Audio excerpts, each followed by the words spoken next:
भगवान गीता जी में सिद्ध हो रहे हैं। देखिए पवित्र गीता जी, इसमें 7वें अध्याय में गीता ज्ञानदाता कह रहा है,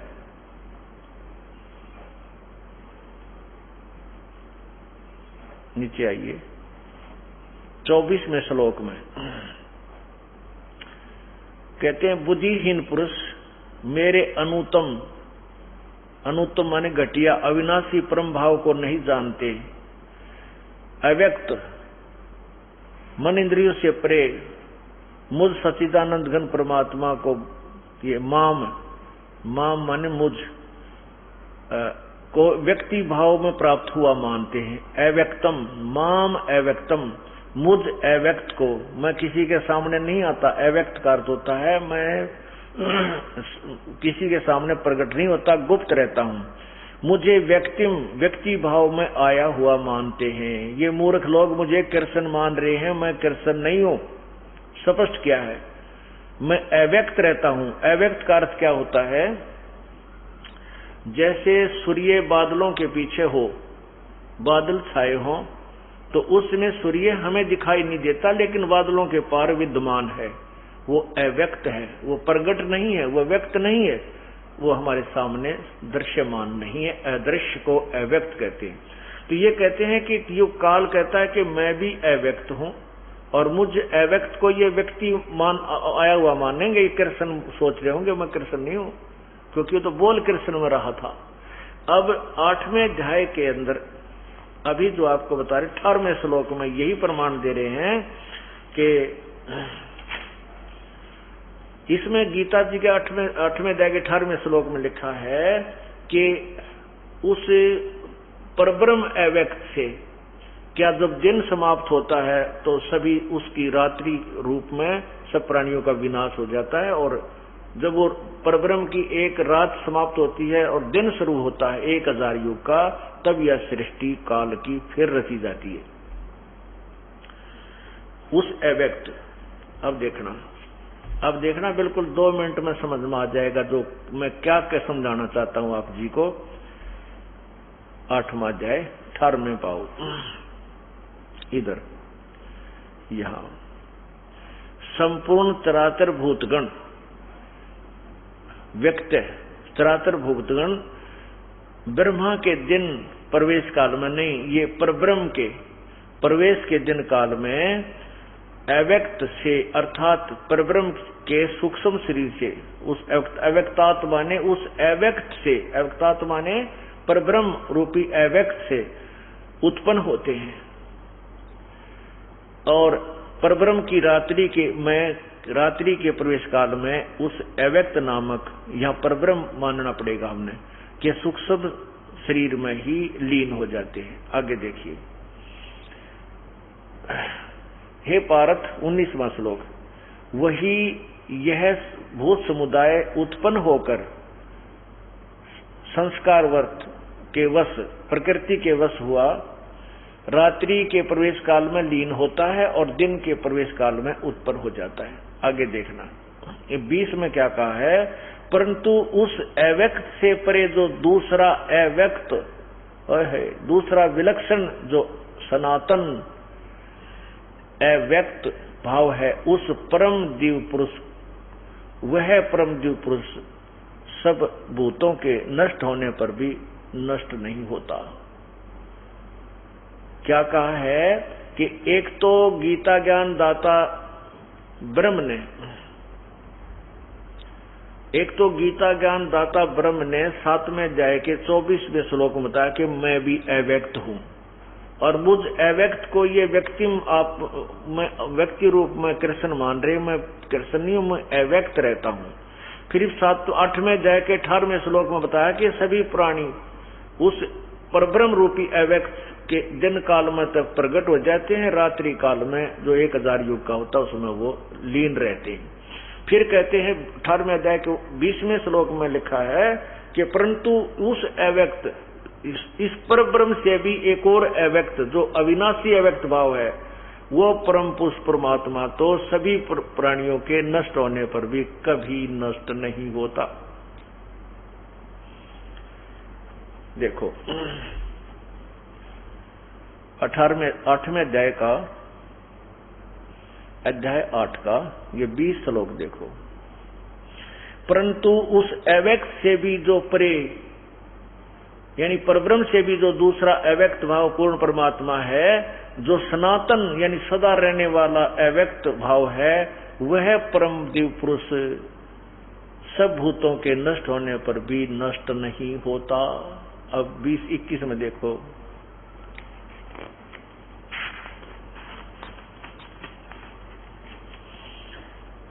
अव्यक्त अक्षर, वो जो तीसरे नंबर का अव्यक्त है, परम अक्षर ब्रह्म है, वह अव्यक्त अक्षर इस नाम से कहा गया। अक्षर माने अविनाशी। अब इसमें क्या कहा है कि अव्यक्त अक्षर, वो उसको अक्षर माने अविनाशी, अविनाशी अव्यक्त इस नाम से कहा जाता है। उस अक्षर नामक अव्यक्त भाव को परम गति कहते हैं। ओए होए। और जिस सनातन अव्यक्त भाव को प्राप्त होकर मनुष्य वापस नहीं आते, वह मेरा परम धाम है। अब ये नीचे देखिए। हे परमात्मा, हे पार्थ, जिस परमात्मा के अंतर्गत, ओए होए, गीता ज्ञान दाता कहता है किसी और पूर्ण परमात्मा के विषय में, हे पार्थ, जिस परमात्मा के अंतर्गत सर्वभूत यानी प्राणी है, जिस सच्चिदानंद घन परमात्मा से यह संसार, यह समस्त जग परिपूर्ण है, वह सनातन अव्यक्त परम पुरुष तो अनन्य भक्ति से प्राप्त करने योग्य है। अब देखना, इसमें आपने 8वें अध्याय के 21वें श्लोक में एक शब्द पढ़ा है कि वो मेरा परम धाम है।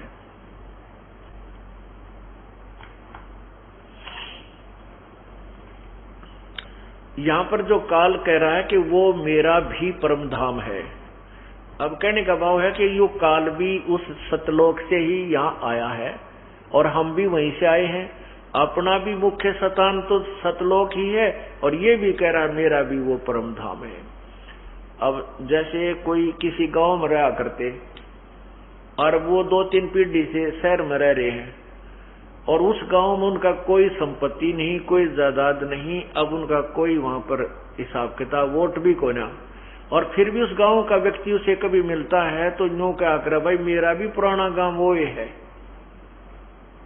तो काल ब्रह्म इस दृष्टिकोण से कह रहा है कि वो परम, मेरा भी परम धाम है, लेकिन उसके बारे में बताता है कि हे पार्थ, जिस परमात्मा के अंतर्गत संपूर्ण प्राणी आते हैं, यानी वो पूर्ण वासुदेव है, सबके ऊपर जो मालिक है, सबका सब पर व्यापक है, और जिस सच्चिदानंद घन परमात्मा से ये समस्त जगत व्यापक है, यानी जिसने सारी सृष्टि को संभाल रखा है, परिपूर्ण है, वह सनातन अव्यक्त परम पुरुष यानी परमात्मा तो अनन्य भक्ति से प्राप्त होने योग्य है। यानी किसी और देवी देवता ब्रह्म परब्रह्म की को इष्ट रूप में पूजा नहीं करने से वो परमात्मा प्राप्त होता है।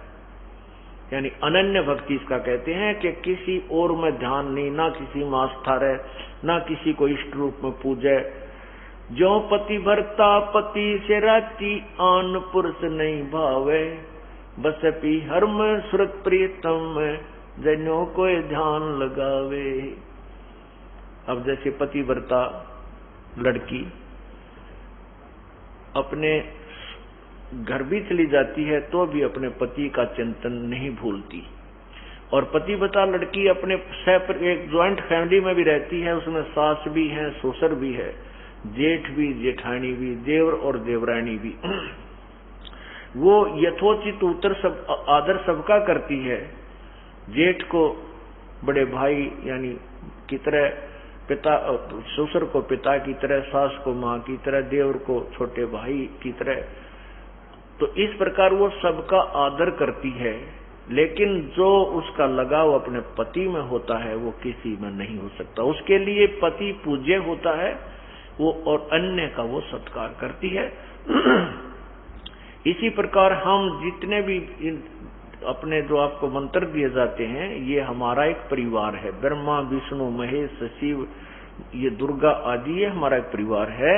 और हमारा कुल का, हम का सबका पिता, एक कुल मालिक पति यानी कबीर परमात्मा है। हमने जैसे वो पति वर्ता लड़की जब तक ज्वाइंट फैमिली में रहती है तो बिल्कुल मिलजुल कर सबको आदर सत्कार करती है। जब वो भिन्न भिन्न होते हैं, न्यारे होते हैं, तो वो फिर अपने पति के साथ चली जाती है। जेठ जेठानी में उसका कोई लगाव नहीं रहता, क्योंकि वो उसके साथ वो पति भरता। इसी प्रकार कहते जब हम यहाँ संसार त्याग कर जावांगे, इन न्यारे होवांगे, हम अपने सतलोक से ले जाएंगे, तुम्हारा कोई लेना देना नहीं रहेगा। लेकिन इनसे हमारा कोई बिगाड़ भी नहीं है। अब अलग हो गए तो जेठ और देवरात है, कोई उसका मनमुटाव नहीं है, लेकिन पति के सम वो किसी को नहीं मान सकती। इसी प्रकार हमने अपने, इसलिए उसको अनन्य मन कहते हैं। किसी और में श्रद्धा ना हो उसको पतिव्रता स्त्री कहते हैं। इसी प्रकार किसी अन्य देव में हमारी आस्था ना बने तो हम पतिव्रता पद पर रहेंगे और तभी परमात्मा को हम पसंद होंगे।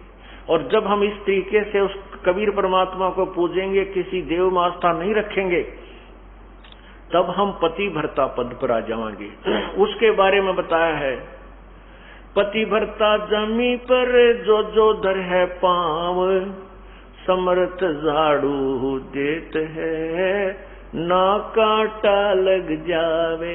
ऐसे भगत को जो पतिव्रता की तरह अपने पूर्ण परमात्मा पर आश्रित हो गया, फिर उसके जीवन सफर में वो पूर्ण परमात्मा कांटे रूपी दुष्कर्मों को ऐसे बुहार देता है जैसे उस मेरे इस भगत के, मेरे बच्चे के कोई कांटा ना लग जाए, यानी कोई पाप कर्म का दुख इसको आने से पहले ही वो उनको साफ कर देता है। जैसे वो पतिव्रता जमी पर जो जो धर है पांव, वो समर्थ झाड़ू देत है, ना कांटा लग जावे। कहते हो समर्थ कबीर परमात्मा सर्वशक्तिमान प्रभु अपने बच्चे के उस जीवन सफर के आगे आगे पाप कर्मों को दूर दूर करता चलता है। मेरे बच्चे के कांटा ना लग जाए, यानी कोई कष्ट ना आ जाए। इसलिए लिखा कि वो पूर्ण परमात्मा तो अनन्य मन से प्राप्त करने योग्य होता है। अब ये तत्व ज्ञान है, गीता जी का ज्ञान है। अभी तक हमने गीता जी के बारे में 2 बात बताया करते। अर्जुन तेरा क्या जाता है, तू क्या लेकर आया था, तू है शरीर तेरा है नहीं, संपत्ति तेरी, तू क्यों मोह में फंस गया। वाह वाह, गीता का ज्ञान सुना दिया। गीता जी का ज्ञान तो ये है जो आपके समक्ष आ रहा है, उसको गीता जी का सार कहा करते हैं। 4 लाइनों को गीता जी का सार समझने में तो जोटा लगेगा पूरा, यानी पूरा समय लगेगा, और ये समझवाने के बाद फिर आपको सब ज्ञान फीका लगेगा।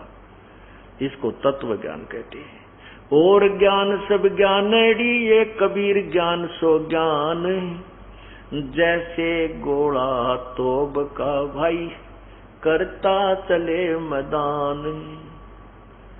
अब ये तोब का गोला है कबीर परमात्मा का तत्व ज्ञान। अब देखना ये पूरे विश्व में छावेगा, और एक बार फिर देख लेना, इस कलयुग के अंदर सतयुग जैसा एक माहौल बन जाएगा। क्योंकि हम जो धन इकट्ठा करना चाहते हैं, सेठ बनना, साहूकार बनना चाहते हैं, दूसरे न लूट कर, रिश्वत करके, 2 के 20 बनाकर, डाके मारकर कभी नहीं बन सकते। दूना पाप कमाते हैं, और जो किस्मत में लिखा उससे ज्यादा प्राप्त नहीं कर सकते। यदि मान लीजिए आपने किसी ने चोरी चप्पा करके 2 के 20 बनाकर 2-4 लाख इकट्ठे भी कर लिए, 1-2 लाख रुपया कमा लिया, कोई बालक बीमार हो जाएगा बच्चा, वो 4 लाख लग जाएंगे और वो बच्चा भी मर जाए, आगे बराबर है। अब ये कबीर परमात्मा आपको वो धन देगा जो आपकी किस्मत में भी नहीं है। आपके ऊपर आपके कोई भयंकर बीमारी है, लाखों रुपये लगने हैं, परमात्मा आपको वैसे ठीक कर देगा।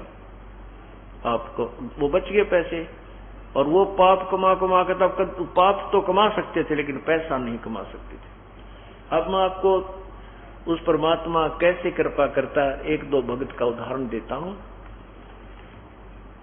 अब देखिएगा, ये एक भक्त है धर्मचंद शर्मा, 718 शक्ति नगर बठिंडा पंजाब से, आए हुए हैं वो धर्मचंद जी।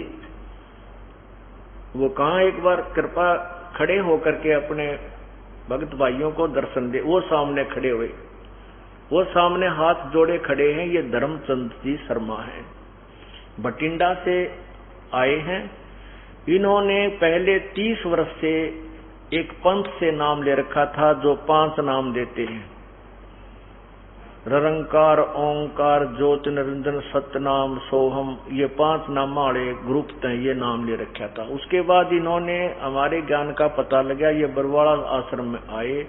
अब 4-5 वर्षों से हमारे साथ जुड़े हुए हैं। ये अपने साथ परमात्मा का एक करिश्मा जो बीता है वो लिख रहे हैं। मैं आपको पढ़ के सुनाता हूँ। ये भक्त आपके समक्ष खड़ा है, बैठ जाइए जी।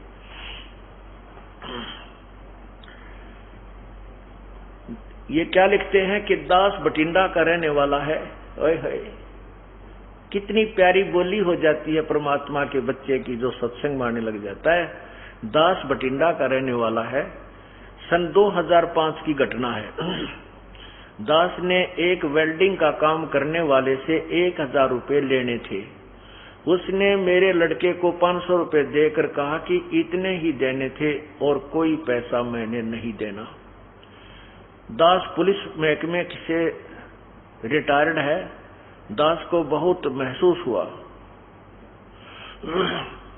दास पुलिस के थाने में गया और एसएचओ को सारी बात बताई। तो उसने कहा कि आप बैठो, मैं अभी उसे बुलाता हूं और आपके रुपए मिल जाएंगे। वह आदमी थाने में आ गया और थानेदार को एक और ले गया। जब थानेदार वापस आया तो उसके तेवर बदले हुए थे। कहने लगा कि अपना लेन देन बाहर जाकर करो, यहाँ झगड़ा करोगे तो दोनों को बंद कर दूंगा।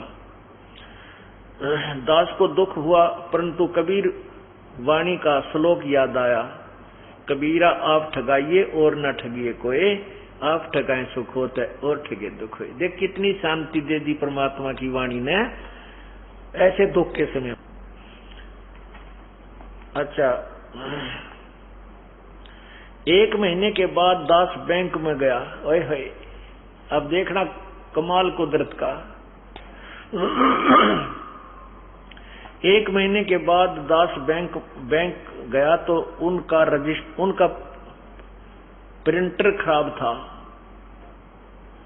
क्लर्क ने कहा मैं हाथ से बैलेंस लिख देता हूं। 1 फरवरी 2005 को मेरा बैलेंस 8,752 रुपये 63 पैसे था। ये देखिएगा, ये है स्टेट बैंक ऑफ पटियाला। ये इन्होंने एक प्रमाण भी साथ दिया है।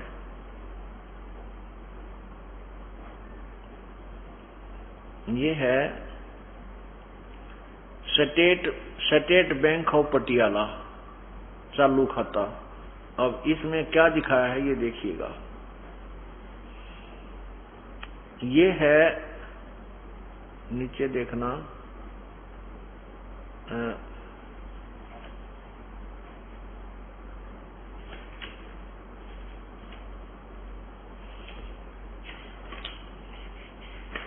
ये देखिएगा।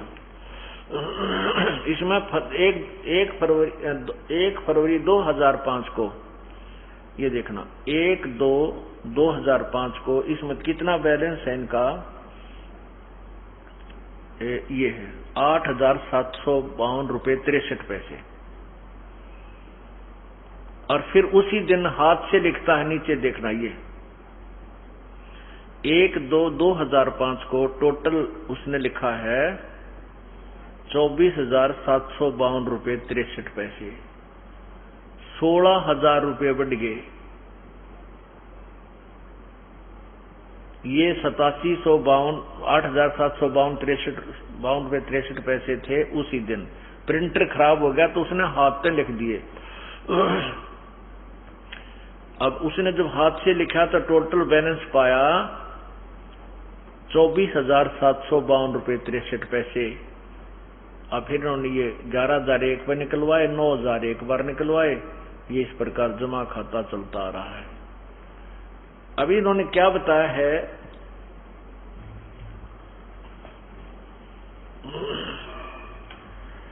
कि 1/2/2005 को मेरा बैंक बैलेंस 8,752.63 था।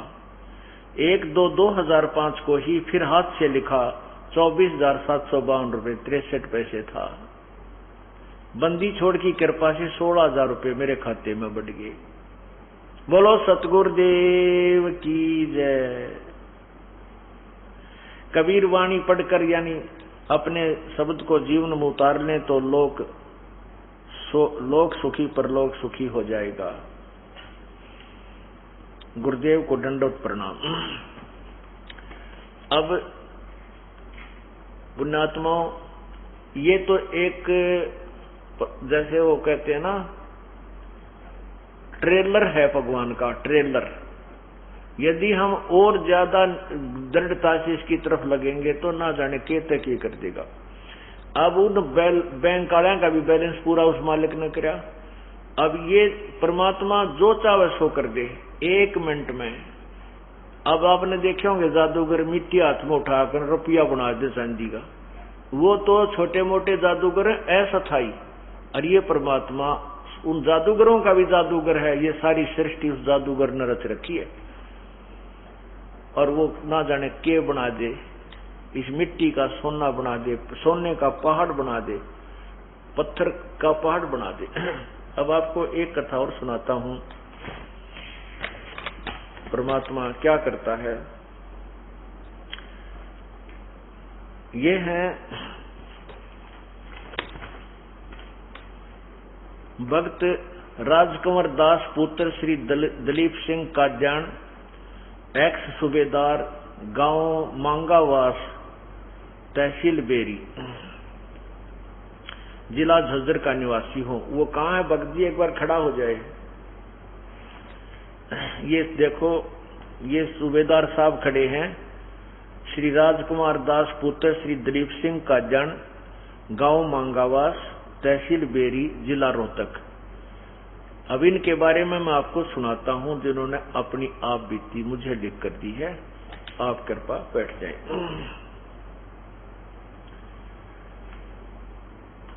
मेरा मोबाइल नंबर इतना है, मेरी पत्नी तथा दोनों बच्चों ने 1998 में सतगुरु रामपाल जी महाराज से नाम दान ले रखा है। उनके द्वारा लाई गई पुस्तक परिभाषा प्रभु की मेरे घर में रखी थी। मैंने इस पुस्तक को ध्यान से पढ़ा। मुझे ज्ञान हुआ कि भक्ति मार्ग में विकार बाधक है। मैंने भी सभी विकार त्याग कर सन 2005 में गुरुदेव की शरण में ग्रहण कर ली। भक्ति जारी रही, सब कुछ ठीक ठाक चलता रहा। मैंने मई 2007 में बाहरी दिल्ली में रिलायंस में सेवा ग्रहण की, वहां नौकरी करने लग गई है। अचानक 18 फरवरी 2008 को मेरी जांघ में बड़ा सा सख्त फोड़ा अनुभव हुआ। 19 फरवरी 2008 को मैंने सत्यवादी राजा हरिश्चंद्र अस्पताल नरेला में जांच करवाई। डॉक्टर साहब ने फोड़ा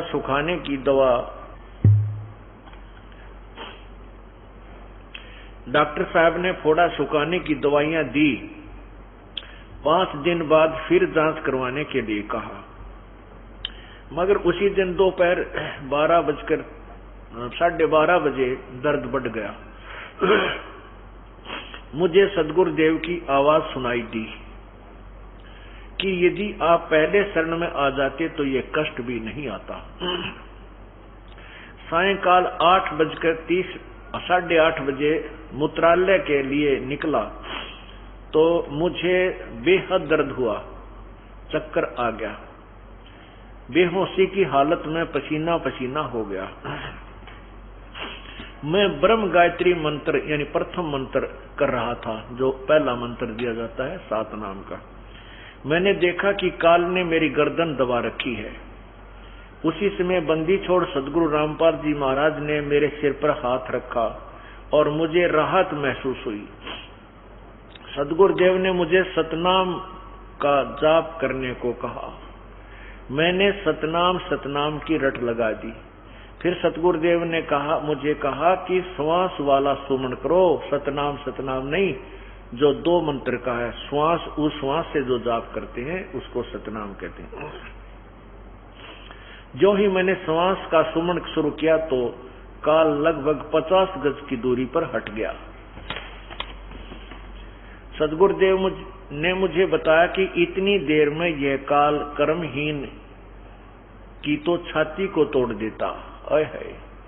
मुझे समझाते हुए सतगुरुदेव कहने लगे कि सत्संग तथा पुस्तकों के माध्यम से कितनी बार बताया है कि कोई आपत्ति आए तो श्वास का सुमन करना है, फिर भी आप गलती कर देते हो। इतना कहकर सतगुरुदेव अंतर्ध्यान हो गए। ये अभी इस 18 फरवरी की बात है। ये 18 फरवरी 2008 की, 19 फरवरी की। नरेश सन्नोफ श्री जयसिंह गांव बिरधाना झज्जर और सुरेंद्र सन्नोफ श्री उमराव सिंह गांव करोली रेवाड़ी ने मुझे बेहोशी की हालत में चारपाई पर लिटा दिया। थोड़ी देर बाद जब मुझे होश आया तो मेरा दर्द गायब था। बोलो सतगुरुदेव की जय। मैंने सतगुरुदेव को लाख लाख धन्यवाद किया। थोड़ा सा खाना खाया और सो गया। सुबह 20 फरवरी 2008 को उठा तो फोड़ा फूट चुका था। उसी दिन अस्पताल में डॉक्टर को जाकर दिखाया तो पूरा वृत्तांत बताया। डॉक्टर हैरान थे। उन्होंने वरिष्ठ डॉक्टरों को भी बताया, जांच की तथा बची हुई दवाइयां वापस जमा करके छुट्टी कर दी। यह सब राहत बंदी छोड़ सदगुरु रामपाल जी महाराज की असीम कृपा से संभव है। मुझे जीवन दान मिला। सत साहिब। पुण्यात्माओं, अब ये है खेल परमात्मा के। समर्थ का सरनाग हो रंग होरी हो, वाई कदे न हो एकाज राम रंग होरी हो। होरी माने खुशी। इस समर्थ की शरण माने के बाद कभी अकाज नहीं होगा, आपके घर में कोई दुख नहीं छावेगा, सदा होरी रहेगी, राम रंग होरी हो। कदे ना हो अकाज राम रंग होरी हो। कभी भी आपकी हानि यानी कोई दुख आपके ऊपर नहीं आएगा, सदा सुखी रहोगे। पुण्यात्मा को सौभाग्य है आपका जो आपको ये मार्ग मिल रहा है। आप परमात्मा के चरणों में किसी युग में कभी किसी जन्म में अवश्य रहे हो, इसलिए आप शीघ्र आ रहे हो। और पीछे ये लुट पिटकावेंगे, आना से भी नहीं यहीं पड़ेगा। हमारा एक भक्त है, वो एक दिन ऐसे एक चुटकुला सा कह रहा था। इन्होंने बोला जी इन पंथों ने, ये जितने भी संत हैं पंथ हैं, इन्होंने आना तो पड़ेगा अपने दौरे, और तो किधर ठिकाना है नहीं। ये बोले श्रद्धालु हैं, कभी इनको जब ज्ञान समझ में आओगा कुछ तो जल्दी आ जाएंगे उनके पास उन नकली संतान छोड़ के, और कुछ फिर जब उनके संत भी हाथ खड़े कर देंगे भाई हमारे पास कुछ नहीं है, तो बाकी के फिर आ जाएंगे। और एक आध अंदरबाग फिर भी बैठा रहा कर, शायद गुरुजी ये ठीक हो। कैसे? जैसे बस में सफर करते जा रहे हैं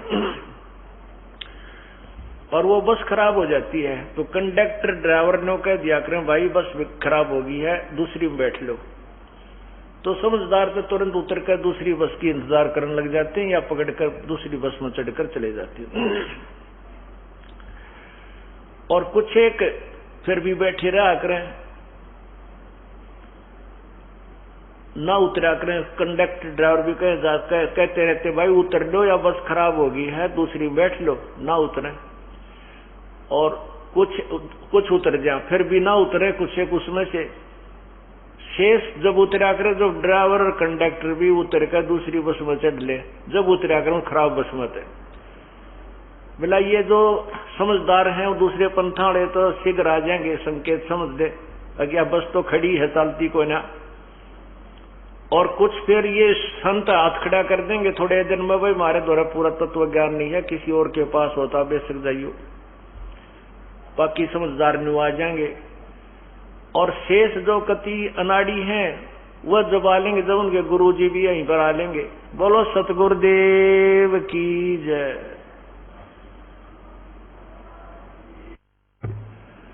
परमपिता परमेश्वर, सारी सृष्टि के रचनहार, कुल मालिक, कबीर बंदी छोड़ की असीम रजा से ये सत्संग प्रारंभ हुआ और इसके अंदर जो पुण्यात्माएं लाभ उठा रही हैं उनके ऊपर भी प्रभु की असीम कृपा है। परमात्मा स्वयं ही अपनी महिमा बताने के लिए इस काल के लोक में आते हैं और वो अपनी एक लीला करते हैं। परमात्मा अजन्मा है, कबीर परमेश्वर का कोई जन्म नहीं होता। जब भी वो इस काल के लोक में आते हैं वो सह शरीर आते हैं और सह शरीर ही चले जाते हैं। यहाँ कुछ समय के लिए एक मानुष जैसी लीला करते हैं, एक मनुष्य जैसी लीला करते हैं। मनुष्य का जीवन जैसे एक मानव अपनी क्रिया करता है, यहाँ वो ऐसी ही क्रिया करते हैं।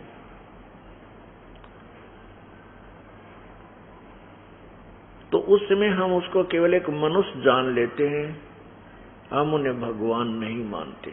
भगवान हम क्यों नहीं मानते, परमात्मा किस लिए नहीं मानते? क्योंकि हमारे को ज्ञान गलत बताया हुआ होता है। हमारे को ये बताया हुआ होता है कि परमात्मा निराकार है, वो सर्वव्यापक है, कण कण में विद्यमान है। परमात्मा मनुष्य शरीर में नहीं होता।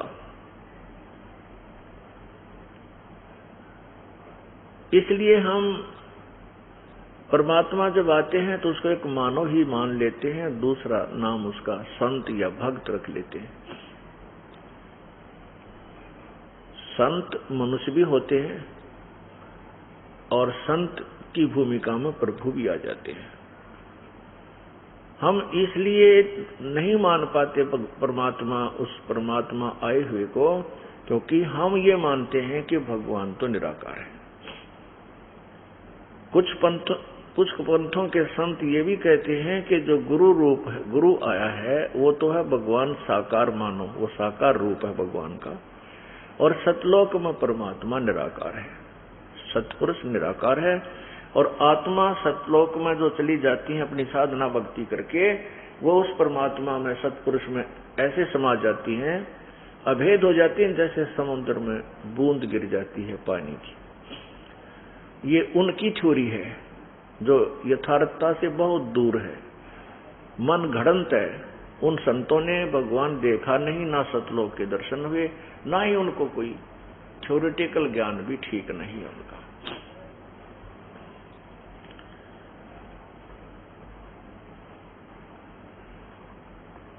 आज जो ये समापन हो रहा है, जो 14 जून से प्रारंभ हुआ था, ये उसी उपलक्ष्य में है। आज के दिन ज्येष्ठ सुदी पूर्णमासी, जेठ उतरते की पूर्णवासी को सुबह ब्रह्म मुहूर्त में, अर्थात सुबह के 4 बजे के आसपास, वो परम पिता परमेश्वर, पूर्ण ब्रह्म, सारी सृष्टि के रचनहार कबीर देव, कबीर साहब, कबीर प्रभु अपने सतलोक को त्याग कर सह शरीर इस मृतलोक में प्रकट हुए थे। उन्होंने बनारस के अंदर, जिसे काशी शहर भी कहते हैं, वहां एक लहर तारा नामक तालाब के अंदर एक कमल के फूल पर एक नवजात शिशु का रूप धारण किया था।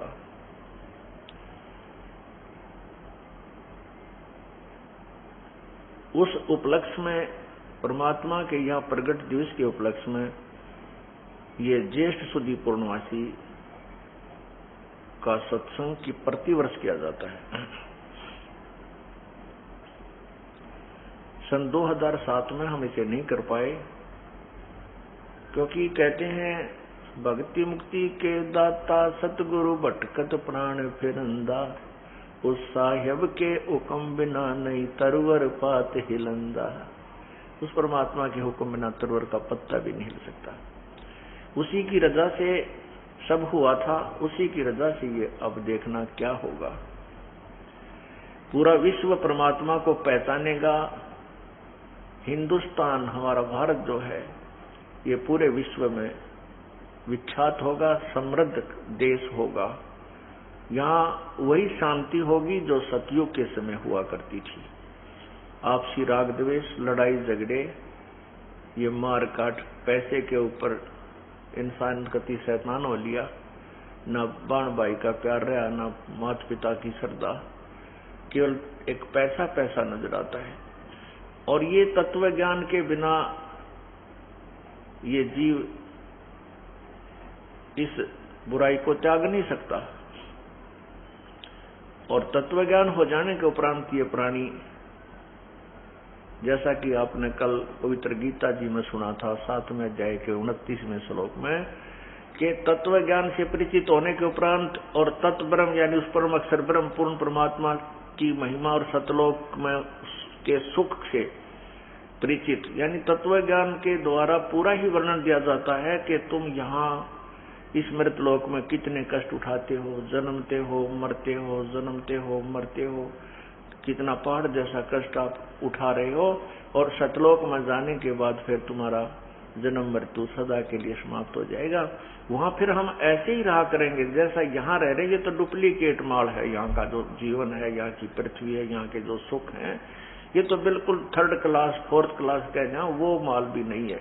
उस सतलोक के जो सारा सुख है, सतलोक के अंदर जो आहार है, बाग बगीचे हैं, पहाड़ हैं, सब कुछ झरने बह रहे हैं, वहां बिना बादल के फुहार पड़ रही होती हैं।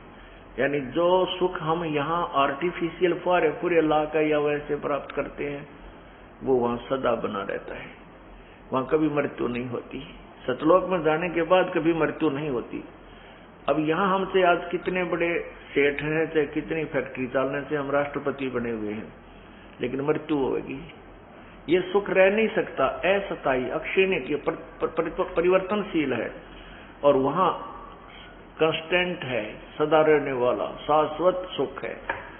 तो जब हमें ये पता चलेगा कि ये जो हम लूटा लुट्टी खसोटी कर रहे हैं, या पैसे के ऊपर हम कुछ भी करने को तैयार हो जाते हैं बुरे कर्म को, फिर ये ज्ञान हो जाएगा कि जो हम 2 नंबर से पैसा इकट्ठा करते हैं किसी भी कारण से, चाहे चोरी से, ठगी से, लकोक है, या कोई और मिलावट मिलूट करके, रिश्वत आदि लेकर के, वो पैसा हमारे लिए एक बहुत बड़ा दुखदाई होगा। और हो सकता है उसके कारण हमारे घर में कोई ऐसी बीमारी लग जाए, जो वो पैसा जो हमने दूर दूर से जोड़ के इकट्ठा किया वो भी चला जा, और वो बच्चा भी मर जाए जिसके लिए हम उसको सुखी करने के लिए और दुनिया को लूट लूट कर धन जोड़ रही थी। क्योंकि प्रभु का विधान है कि भाग्य के बिना जितना भी आपकी किस्मत में है उससे ज्यादा नहीं मिलेगा और कम भी नहीं रहेगा। ये तो है एक कॉमन रूल प्रभु का, साधारण सामान्य कानून है। तो ये कानून अटल है। कब तक अटल है? जब तक पूर्ण परमात्मा की शरण नहीं मिलती। तो जब तक पूर्ण परमात्मा की शरण, पूर्ण संत नहीं मिलता, तब तक तो ये फाइनल है कि जितना भी तेरे भाग्य में है उतना ही मिलेगा, ज्यादा नहीं मिलेगा। यदि आप इधर उधर की करके ज्यादा बना भी लोगे, आपने 1 लाख 2 लाख रुपये इकट्ठे कर भी लिए, आपके घर में कोई इसी घटना घट जाएगी, कह तो पत्नी बीमार हो जाएगी, कह स्वयं बीमारी आ जाएगी, कोई बालक बीमार हो जाएगा, या कोई बिजनेस में घाटा हो जाएगा, या कोई रिश्तेदार पैसे ले जाएगा, देखो नहीं फिर दुश्मन भी बन जाएगा। और वो पाप जो पाप आपने किए उस 2 नंबर से धन प्राप्त करने के लिए, वो पाप आपके पास चौकस रह गए। वो नहीं घटते, वो नहीं जाते, वो आपको ही भोगने पड़ेंगे। तो इस तरह का ज्ञान तत्व ज्ञान से हो जाता है। फिर ये प्राणी दूसरे का धन लेना, चोरी करना, ठगी करना, हेराफेरी करना एक विष समझेगा। विष जैसे जहर होता है। अभी तक हमें पता नहीं था कि ये जहर है, इसलिए हम खा रहे थे, मर रहे थे, दुख पा रहे थे। जब बच्चे को पता चल जाता है कि ये विष है इस बोतल के अंदर और इसके खाने से आदमी मर जाता है, वो बच्चा शाना होने के बाद हाथ नहीं लगाता। अब वो तो बच्चा उसको खोल कर ढक्कन और पी लेता है और मृत्यु को प्राप्त हो जाता है। तो जो हम कर्म कर रहे हैं तत्व ज्ञान के अभाव से, जो हम पाप कर रहे हैं, फिर हमारे को ये दूर खड़े दिखाई देंगे, ये वो विष की बोतल की तरह नजर आएंगे, इलेक्ट्रिसिटी यानी बिजली के नंगे तार की तरह नजर आएंगे कि इनका हाथ लगते ही मर जाएंगे। थोड़ा कम करो। तो इस प्रकार ये सतयुग का माहौल होगा।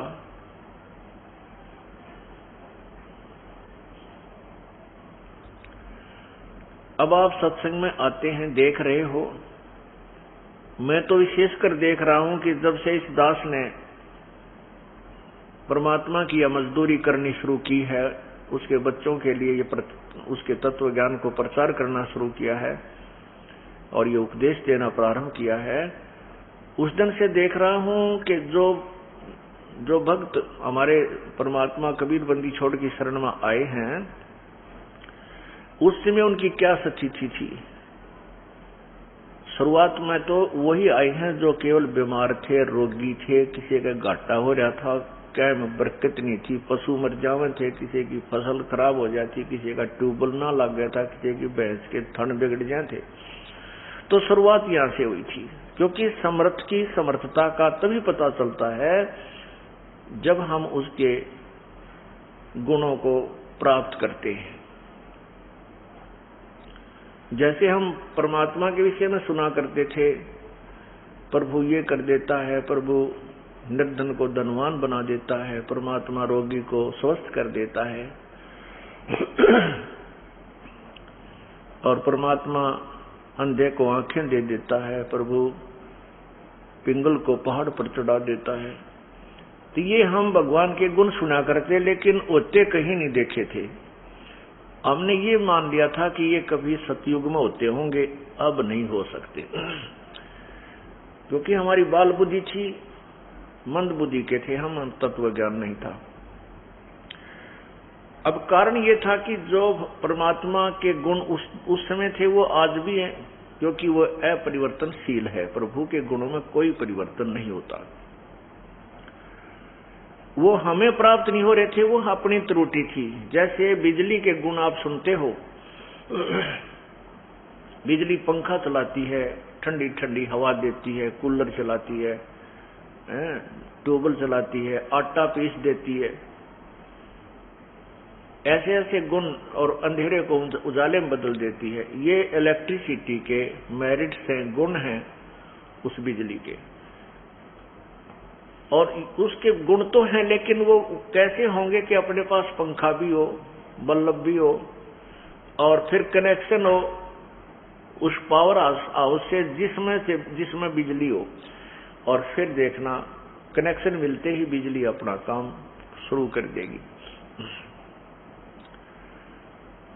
अब हमारे साथ क्या किया हुआ था इन अनजान संतों ने? उनको तत्व ज्ञान था नहीं, वेदों का ज्ञान भी नहीं था इन ऋषि और मैं ऋषियों को। वेद पढ़ पर वेद न जान, ये बातें पुराने 18।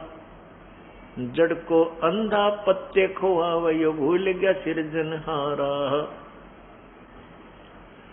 वेदों को पढ़ते हैं परंतु भेद नहीं जानते थे। वेदों को पढ़ते थे फिर भी वही क्रियाएं करते थे। जैसे आपने कल सुना था कि ये ऋषि लोग ज्यादातर तप करते थे, जबकि घोर तप करते थे, हठ योग करते थे। जबकि वेदों में और पवित्र गीता जी में, पवित्र चारों वेदों में, षोडशम वेद में इस हठ योग को मूर्खों का कर्तव्य लिखा है। राक्षस स्वभाव के लोगों का ये शास्त्र विधि विरुद्ध साधना होने से राक्षस स्वभाव के लोग करते हैं। तो ऋषियों को राक्षसों से कम हम कैसे माने? जैसे दुर्वासा जी ने एक बच्चों की जरा सी गलती पर प्रद्युम्न ने दुर्वासा के प्रद्युम्न को एक लड़की का स्वांग बना करके श्री कृष्ण के लड़के प्रद्युम्न को दुर्वासा के पास ले गए थे। और ये पूछने लगे मजाक में, बच्चों ने मजाक कर दिया कि इसको लड़का होगा या लड़की। दुर्वासा ने श्राप दे दिया कि तुम्हारा नाश होगा, यादों का नाश होगा। उनके वचन से जो उन ऋषियों ने तप करके जो भी वो भक्ति धन कमाया, उससे उन्होंने राक्षस जैसा कर्म कर दिया, 56 करोड़ या 2 लड़के मर गए।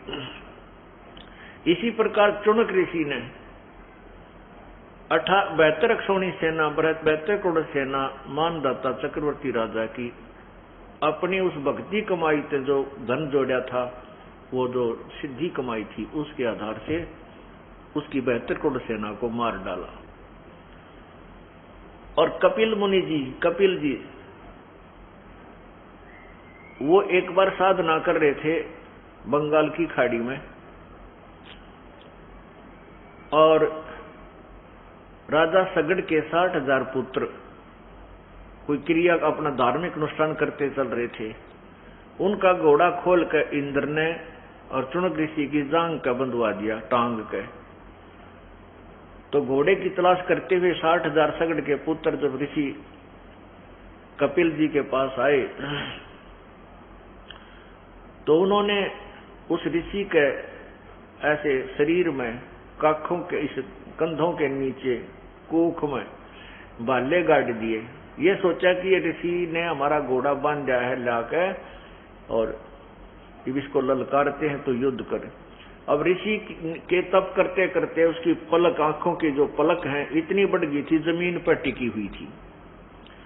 ऋषि को दर्द हुआ, जब भाले लगे, उसने अपनी पलकों को हाथ से ऐसे उठा, क्रोध में ऐसे करके ऐसे घुमाया, उसमें से अग्निबाण छूटे और 60,000 सगड़ राजा के बेटे वहां मर गए।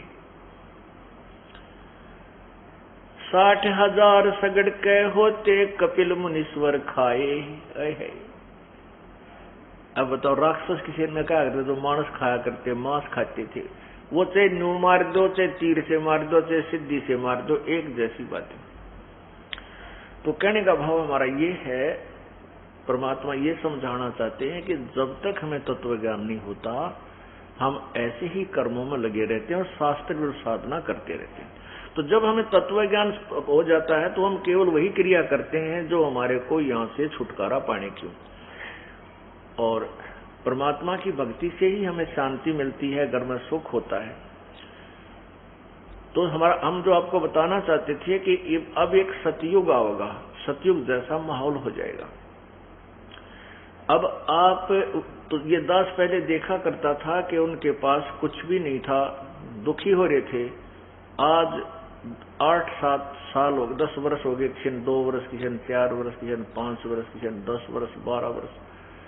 आज परमात्मा ने उनकी वह मौज कर रखी है कि गांव में उंगली टिकती है कि ये घर, इनका पता नहीं कहां से धन आता है। अब हमारे साथ ये बच्चे जेल में थे, 2 लड़के यहां से थे, गुराना थे, दोनों भाई और दोनों जेल में। तो परमात्मा अपने बच्चों के साथ रहता है। एक भाई तो 4-5 महीने के बाद जमानत होगी, दूसरा हमारे साथ आया। और प्रभु ने यहाँ उनके ऐसी मौज कर रखी थी, जो पहले काम चला था उससे 21 मौज होगी, 21।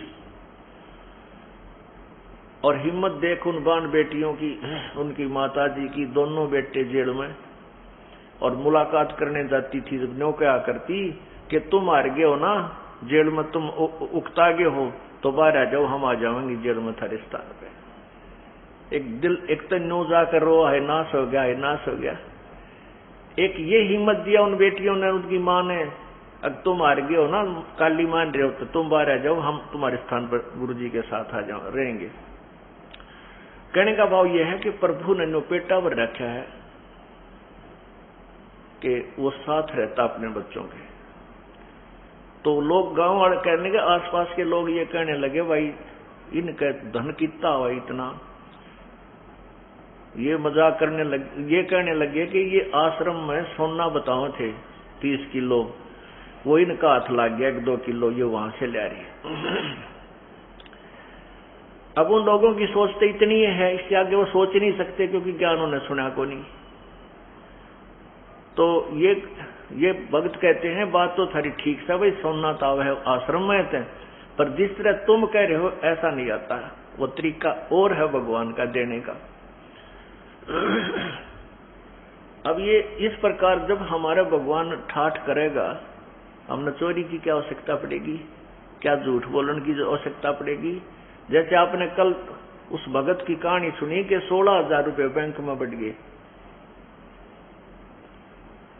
ये तो जैसी हमारी श्रद्धा बढ़ेगी उतनी बढ़ा देंगे।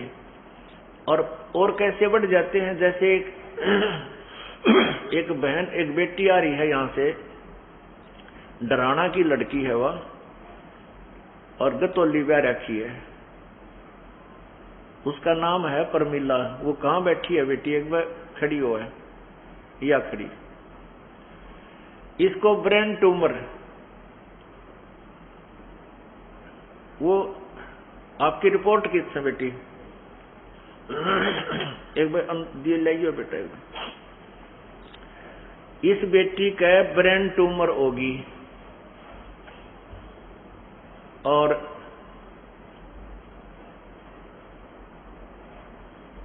ब्रेन ट्यूमर होगी तो इसकी हाथों की पैरों की हड्डी बढ़ गई 1.5 इंच, ऐसा बूंदी शकल, और मुंह भी और डालका हो रहा है इस बेटी का। और इसने लिखा अपनी आत्मकथा,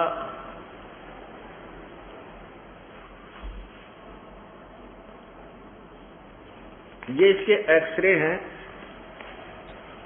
ये ढेर सारे तो एक्सरे तुलवा रखे बेटी ने। ये तो एक्सरे तुलवा रखे हैं ना, सारे सिर के एक्सरे हैं ये देखिए, ये इसके सिर के एक्सरे हैं। इसमें तो नहीं दिखते होंगे, लेकिन इसमें नारे नारे ये एक अंग के ये एक्सरे तुलवा रखे हैं। और इसके बाद ये रिपोर्ट है इसकी,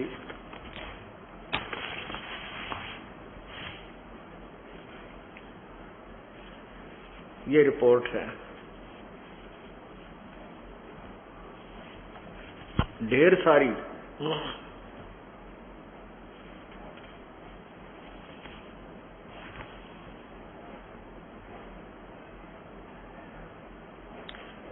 ये डॉक्टर लोग तो इसको समझ सकते हैं, हमारे रापकत के में समझ मावे को ना, या केस समरी लिख रखी है ना, ये देखो इसको पढ़ लियो, या डॉक्टर की लैंग्वेज महारत समझ मावे को नहीं। हाँ बस ये देखो, ये है केस समरी।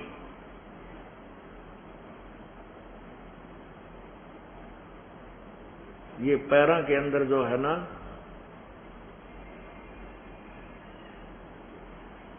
ये पढ़ लेंगे डॉक्टर लोग और बता देंगे भाई सच्चाई है कि झूठ है इसमें, यही न लिख रखी है।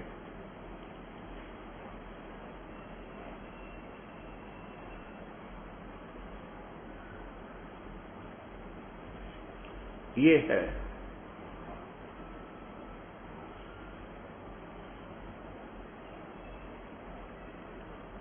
ट्रीटमेंट गिवन, ये लिख रखा है।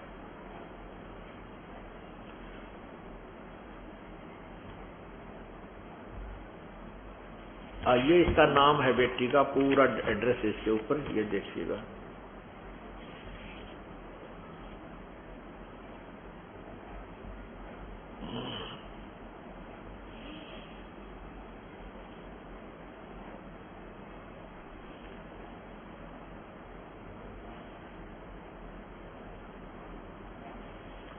ये तो यहाँ का है, और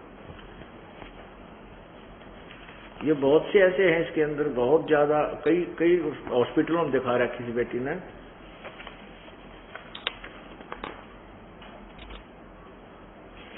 ये गणिये है, इसका नाम है परमिला और पति का नाम है, अभी मैं बताता हूँ आपको, सारी कहानी सुनाऊंगा। इसकी बेटी ने लिख कर दिया मेरे को, ये यहाँ लिखा है इसका। मैं परमिला पत्नी सुखबीर सिंह मलिक, गांव गतौली, और बेटी महेंद्र सिंह काजान, गांव डराना। मेरे को खतरनाक बीमारी लगी ब्रेन ट्यूमर की। मेरे हाथों की उंगली में उंगली बढ़ गई और पैरों के साइज बढ़ गया। पूरे शरीर की हड्डी बढ़ गई 1.5 इंच। अब खुद अंदाजा लगाओ, अगर किसी के शरीर की एक हड्डी थोड़ी सी भी बच जाए, उसको कितना दुख होता है और कितना दर्द होता है।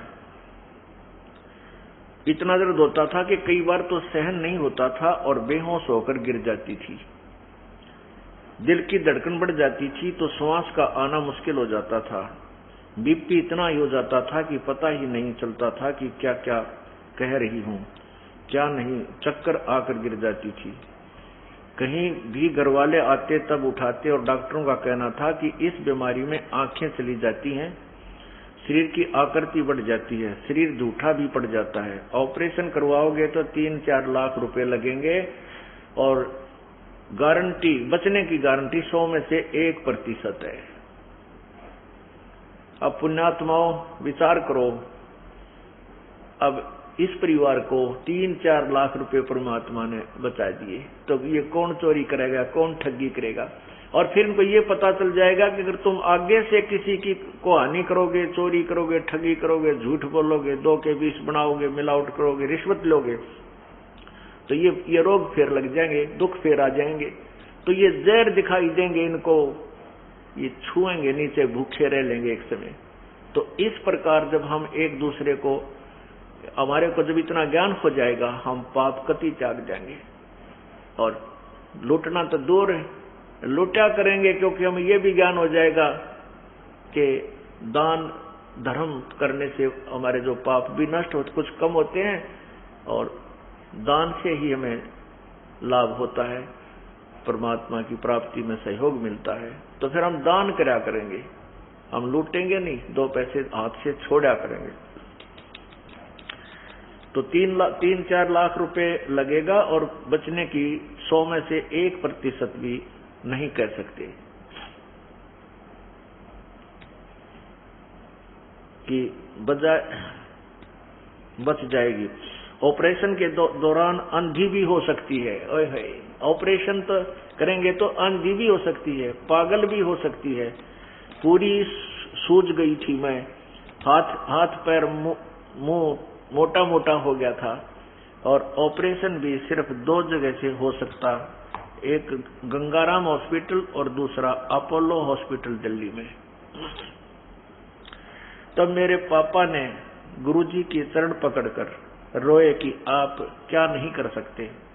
ये तो अभी 1 महीना पहले की बात है। ये महेंद्र भगत जी ने उपदेश ले रखा था। ये आकर के कहा जी आप, हम तो गरीब आदमी ना, ये पैसा भी चल किसी पे ले दे कर लाजा, बच्चन की आस नहीं है, छोरी की जिंदगी बर्बाद होगी। तो इस लड़की को हमने यही बुला लिया, बेटी तू आ जा, यहाँ कुछ दिन सेवा कर, समागम चल रहा है। उस दिन इस लड़की की शक्ल देखी नहीं जाती, ऐसी हालत थी इसकी। ऐसा उठपटांग सा मुंह, बड़ा बड़ा हाथ जैसे अब शीशे दिखा करें और आंगली हाथा की इतनी लंबी लंबी न्यारी दिखे, वो इसी बूंदी आराधिया बेटी थारे सामने खड़ी है। एक बार पर मिला, इधर आजा बेटी,